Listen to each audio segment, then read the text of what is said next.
Bapak Ibu, teman-teman yang budiman, pada episode ke-9 dari serial analisis kredit ini, kita akan mulai membahas aspek kuantitatif, yaitu menganalisis keuangan dari perusahaan calon debitur kita.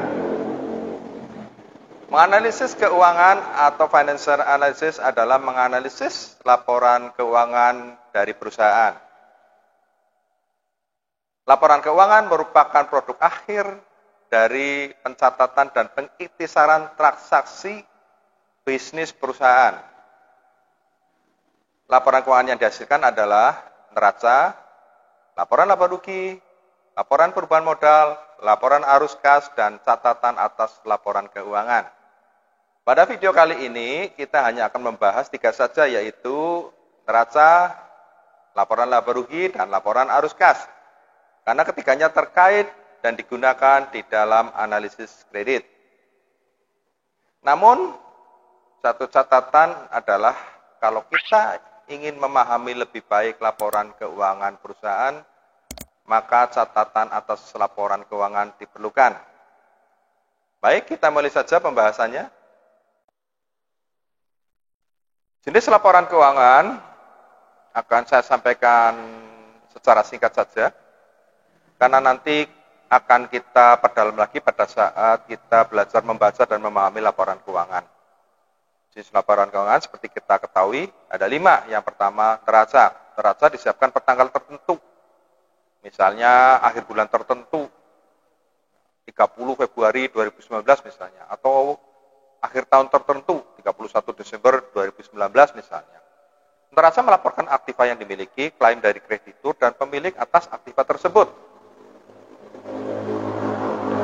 Kita mulai berkenalan dengan apa yang dinamakan persamaan akuntansi, bahwa aktiva terdiri dari hutang ditambah modal.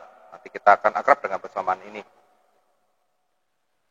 Laporan laba rugi, kalau neraca disiapkan per tanggal tertentu, maka laporan laba rugi disiapkan untuk periode tertentu. Misalnya periode bulan tertentu atau periode tahun tertentu. Laporan laba rugi periode tahun 2019 misalnya. Laporan laba rugi melaporkan pendapatan dan biaya serta laba atau rugi usaha pada periode tertentu. Laporan ekuitas pemilik disiapkan untuk suatu periode yang sama dengan laporan laba rugi tadi. Melaporkan perubahan dalam ekuitas pemilik pada periode tertentu. Laporan arus kas disiapkan untuk periode yang sama dengan laporan laba rugi dan laporan ekuitas. Jadi, kalau neraca per tanggal tertentu, maka laporan laba rugi, laporan perubahan ekuitas, dan laporan arus kas itu dilaporkan pada periode tertentu. Laporan arus kas memperinci penerimaan dan pembayaran kas perusahaan selama periode tersebut. Catatan atas laporan keuangan. Tidak semua kondisi perusahaan dapat dilaporkan atau diungkap pada keempat laporan keuangan yang utama tadi. Dan hal itu dapat kita temukan pada catatan atas laporan keuangan. Jika Bapak itu atau teman-teman semua ingin memahami laporan keuangan perusahaan dengan baik, maka diperlukan catatan atas laporan keuangan. Kita harus melihat ke situ.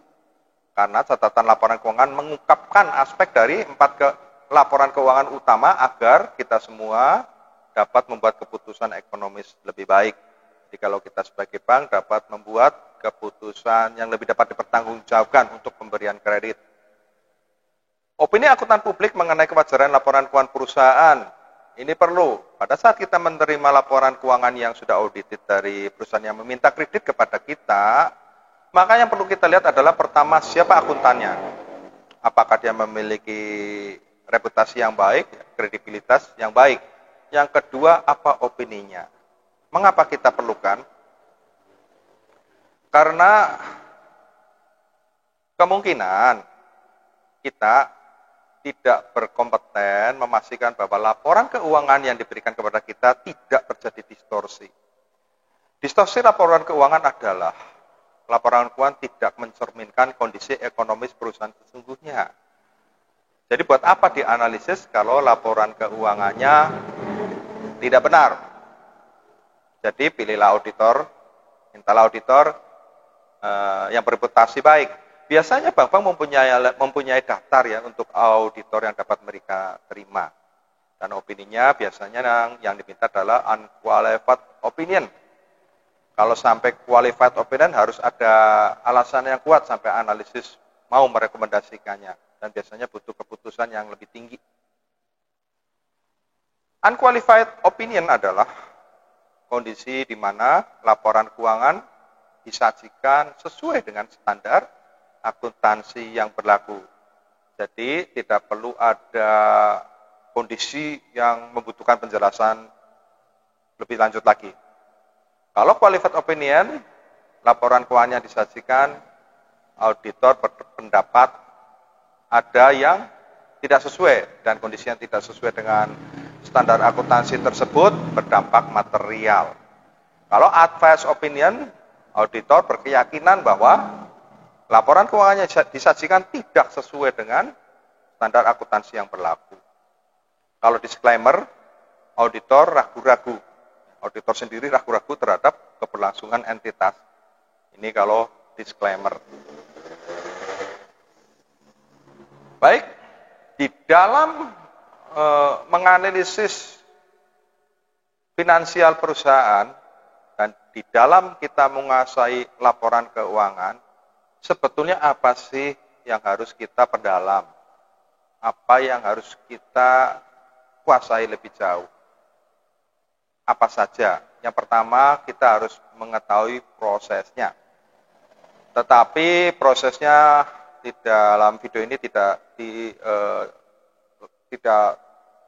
saya jelaskan secara rinci karena ini adalah proses akuntansi di mana laporan keuangan itu tercipta ya dari mulai menjurnal dan seterusnya. Ini buat teman-teman akuntan diperlukan, tetapi buat teman-teman analisis kredit ya, kita perlu mengetahuinya, bukan berarti kita harus menjadi seorang akuntan. Tapi nanti kita coba singgung ya, secara ringkas saja. 2, mampu membaca laporan keuangan. Kita nanti berlatih untuk membaca laporan keuangan, karena membaca laporan keuangan juga bukan sesuatu hal yang mudah. Setelah kita mampu membaca, maka kita harus mampu memahami laporan keuangan. Bagaimana memahami laporan keuangan? Nanti kita akan latihan dengan laporan keuangan yang sudah diaudit. Mampu menganalisis laporan keuangan. Setelah kita mampu membacanya, mampu memahaminya, maka kita analisis. Karena bagaimana kita mau menganalisis kalau kita tidak memahami laporan keuangan? Siklus akuntansi adalah suatu proses penyusunan laporan keuangan pada suatu periode dengan mempergunakan kaidah atau standar akuntansi yang berlaku. Transaksi-transaksi yang terjadi di dalam perusahaan dianalisis terlebih dahulu. Kemudian setelah itu dilakukan jurnal. Jurnal adalah catatan awal transaksi perusahaan yang dicatat secara kronologis. Dan hanya transaksi-transaksi yang mempengaruhi persamaan akuntansi saja yang dicatat. Kemudian jurnal tersebut diposting ke dalam buku besar. Buku besar berisi catatan-catatan, ya, berisi transaksi keuangan yang mengkonsolidasi semua jurnal. Setelah itu dibuat neraca saldo. Neraca saldo ini catatan yang berisi semua jenis akun beserta saldonya. Sumbernya adalah buku besar tadi, ya, pada periode tertentu. Setelah itu dilakukan jurnal penyesuaian pada saat laporan keuangan dibuat. Ada transaksi-transaksi yang memerlukan penyesuaian. Misalnya sewa dibayar di muka. Pada bulan Oktober perusahaan membayar untuk 1 tahun. Ketika bulan Desember dibuat atau disusun laporan keuangan, maka harus disesuaikan karena baru berjalan 2 bulan. Padahal sewa sudah dibebankan 1 tahun. Itu contohnya. Setelah itu dibuat terasa saldo setelah penyesuaian. Barulah setelah itu dibuat laporan keuangan. Kira-kira gitu prosesnya secara garis besar, dan kita akan belajar membaca neraca, dan kita akan menggunakan laporan keuangan yang terdaftar di bursa dengan kode PRDA, sebuah laporan keuangan perusahaan jasa laboratorium. Ini adalah laporan keuangan PT Prodia Widya Husada yang saya ambil dari situs resmi Bursa Efek Indonesia, idx.co.id. Teman-teman dapat mendownload di situs tersebut jika memerlukan, atau nanti saya akan taruh di deskripsi di bawah. Terdiri dari 96 halaman dan berisi semua laporan keuangan yang memang harus dilaporkan beserta dengan laporan auditor independen. Kita akan membaca laporan posisi keuangan atau neraca pertanggal 31 Desember 2019. Ini adalah aset dengan total sebesar 2 triliun 10 miliar 967 juta. Aset adalah semua kekayaan atau hak perusahaan untuk melakukan kegiatan operasi bisnisnya.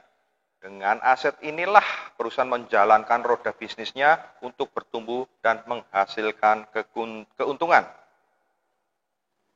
Aset terdiri dari aset lancar dan aset tidak lancar. Aset lancar yang sebesar 1 triliun 254 miliar 350 juta ini adalah aset yang dapat dikonversi menjadi kas dalam waktu maksimal 1 tahun atau 1 proses produksi.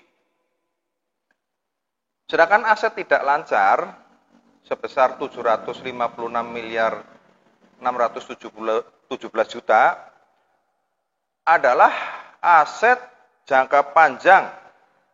Ini aset yang diharapkan dapat digunakan selama lebih dari 1 tahun. Dengan aset tidak lancar ini, maka akan digunakan perusahaan untuk menjalankan operasional bisnis perusahaan. Aset lancar terdiri dari kas dan setara kas, deposito berjangka, piutang usaha, dan seterusnya. Perhatikan cara penyusunannya. Aset disusun dari yang paling lancar, yaitu kas dan setara kas atau uang tunai, ke yang paling tidak lancar, bahkan nanti ke aset yang tidak lancar. Kas dan setara kas tercatat 91 miliar 852 juta. Kemudian disusul deposito berjangka. Ini kurang lancar karena ketika perusahaan mau membutuhkan, maka menunggu jatuh tempo. Ini tercatat sebesar 920 miliar. Kemudian piutang. Piutang usaha ini akan menjadi kas jika tertagih. Itu tercatat 140 miliar 995 juta. Kemudian persediaan dan beban dibayar di muka. Beban dibayar di muka adalah biaya-biaya yang dikeluarkan untuk manfaat yang akan diterima dalam 1 tahun atau 1 siklus operasi normal perusahaan. Apa itu siklus operasi normal perusahaan? Adalah waktu yang diperlukan perusahaan dari membeli bahan baku, memproses menjadi barang jadi atau persediaan, kemudian menjualnya dan menerima kasnya. Ini untuk beban dibayar di muka tercatat 53 miliar 232 juta. Kalau kita lihat pada poin 8 di catatan laporan keuangan perusahaan, ya teman-teman dapat meng-scroll ke bawah. Di bawah adalah ada catatan atas laporan keuangan perusahaan. Ini untuk beban dibayar di muka dibagi menjadi yang jangka pendek dan ada juga yang jangka panjang. Untuk aset tidak lancar, terdiri dari beban dibayar di muka, aset pajak tangguhan, piutang dari pihak berelasi, dan lain-lain, dan seterusnya. Ini ada aset tak berwujud.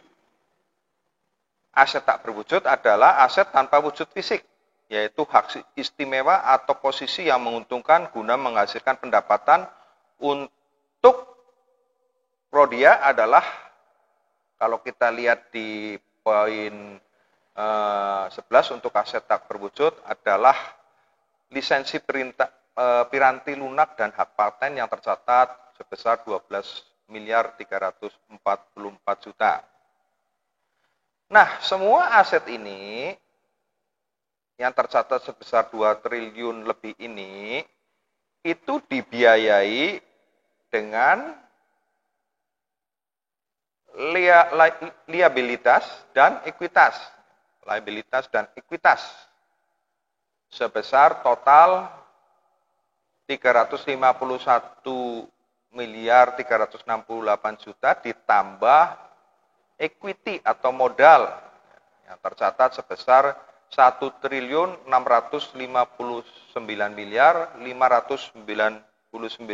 juta. Ini sesuai dengan persamaan akuntansi, yaitu aset adalah hutang ditambah modal. Liabilitas terdiri dari jangka pendek dan jangka panjang. Liabilitas jangka pendek adalah kewajiban yang diharapkan dapat diselesaikan dalam jangka waktu 1 tahun atau kurang. Ini terdiri dari utang usaha, utang pajak, beban akrual, pendapatan diterima di muka, dan seterusnya. Beban akrual ini adalah merupakan beban yang harus dibayar perusahaan tapi belum dibayarkan. Untuk Prodia, jika kita lihat pada poin 16 di catatan atas laporan keuangan, adalah beban utilitas, sewa bangunan, jasa profesional, dan lain-lain yang tercatat sebesar 36.656 juta. Liabilitas jangka pendek lainnya adalah ini yang cukup besar, 22.578 juta. Kalau kita lihat di catatan laporan keuangan perusahaan adalah utang atas pembelian peralatan laboratorium, inventaris kantor, dan perangkat lunak komputer. Kemudian ada liabilitas jangka panjang yang jatuh tempo dalam waktu 1 tahun. Ada utang bank jangka panjang sebesar 10.202 juta, utang sewa pembiayaan, dan utang pembiayaan konsumen. Apa yang perlu kita perhatikan di sini? Yang perlu diperhatikan adalah utang yang berbunga, yaitu utang kepada bank ini. Kalau utang kepada supplier, ini memang tipikal atau bisnis model dari perusahaan di mana membeli barang dagangan dengan pembayaran mundur dan supplier umumnya tidak mengenakan bunga.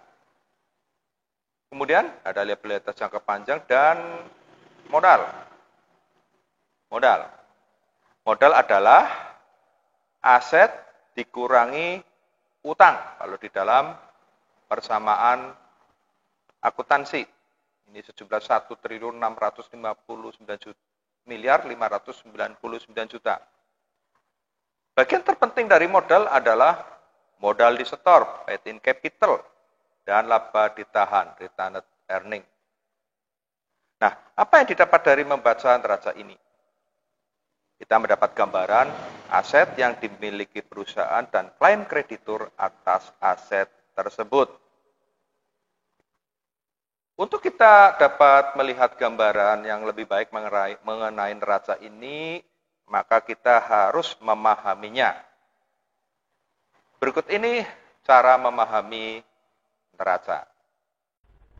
Memahami neraca berarti kita harus memahami kualitas aset, struktur kewajiban, dan modal dari perusahaan yang nampak pada neraca. Kualitas aset artinya kecepatan dan tingkat kepastian aset tersebut dapat dikonversi menjadi kas. Dan kita akan melihat bagaimana alokasinya aset tersebut, berapa proporsi yang lancar dan berapa yang tidak lancar. Kemudian banyaknya profit yang dihasilkan aset tersebut. Jadi kita harus melihat juga pada profit pada laporan laba rugi. Untuk memahami neraca kita juga harus melihat struktur liabilitas dan modal, yang artinya bagaimana waktu pemenuhannya dan persyaratannya untuk liabilitas tersebut. Alokasinya apakah jangka pendek, jangka panjang, dan bagaimana proporsi modalnya. Kemudian perbandingan modal dan hutang dalam total capital struktur usaha. Kita akan belajar untuk memahami lebih lanjut dengan memahami neraca pada PT Prodia. Dengan menjawab pertanyaan-pertanyaan bagaimana kualitas aset Prodia, bagaimana dengan likuiditasnya, bagaimana struktur liabilitas atau kewajibannya, bagaimana dengan struktur modalnya. Baik, kita langsung saja ke neraca PT Prodia. Kita kembali kepada neraca PT Prodia. Memahami neraca adalah memahami kualitas aset, yaitu kepastian dan kecepatannya menjadi kas. Jika kita melihat neraca PT Prodia, proporsi aset lancar adalah sebesar sekitar 62% dari total aset. Ini berarti kualitas aset sangat baik. Perusahaan dengan segera dapat mencairkan asetnya menjadi kas. Namun meskipun demikian, perlu juga membandingkan dengan kompetitornya pada industri yang sama.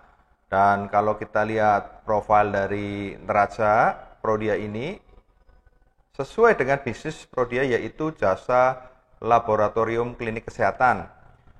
Tidak ada mesin produksi dalam hal ini, karena bukan pabrikan.